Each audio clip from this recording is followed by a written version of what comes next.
Assalamualaikum warahmatullahi wabarakatuh.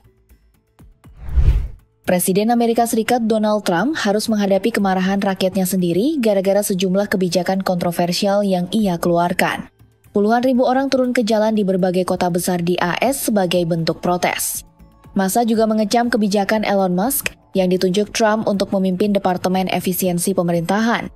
Menurut laporan AFP, aksi unjuk rasa terjadi di kota-kota seperti Washington DC, Houston, Huntington, dan Boston dengan total peserta demo mencapai sekitar 20.000 orang.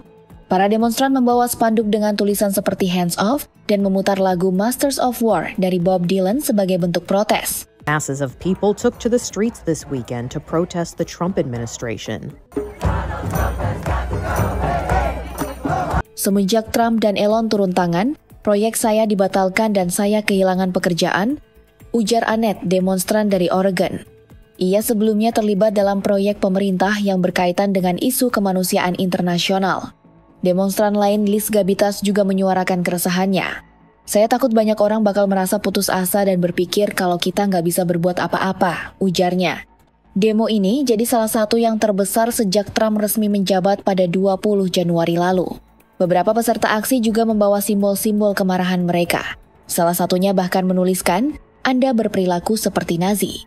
Ada juga kisah dari Terry Klein yang berkendara dari Princeton, New Jersey sejauh 400 km ke Washington DC hanya untuk ikut demo.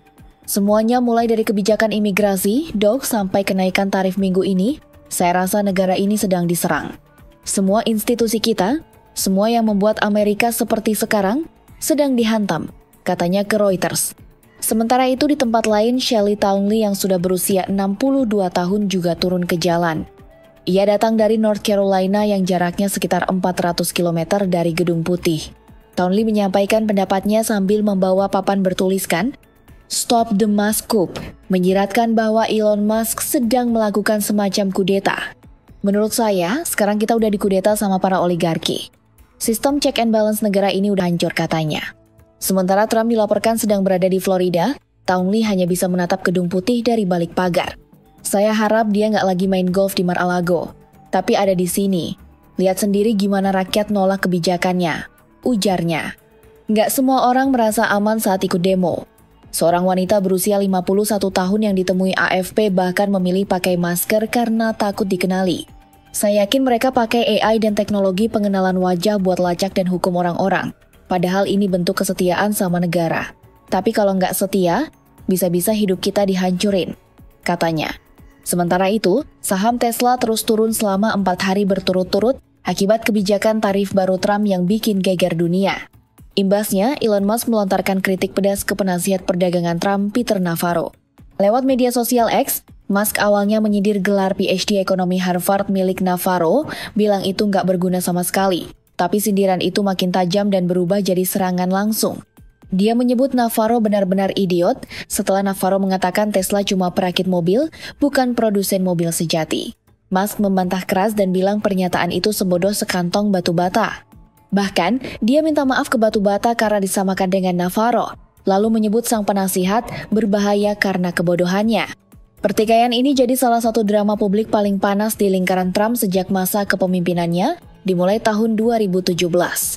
Kritik Musk muncul di tengah pengumuman Trump soal tarif baru terhadap lebih dari 180 negara dan wilayah, sebuah langkah yang bahkan ditentang juga oleh beberapa tokoh dari kubu konservatif sendiri.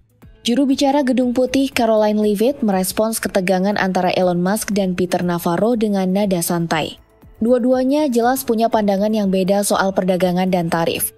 Namanya juga laki-laki, ya biarin aja mereka ribut di ruang publik, katanya seperti dikutip dari CNBC International. The administration, the president, are concerned that's understanding of these tariffs. No, look, these are obviously two individuals who have boys will be boys, and we will let their public sparring continue. Parent administration in history, and Adik Elon, Kimball Musk, yang juga duduk di Dewan Direksi Tesla, ikut buka suara.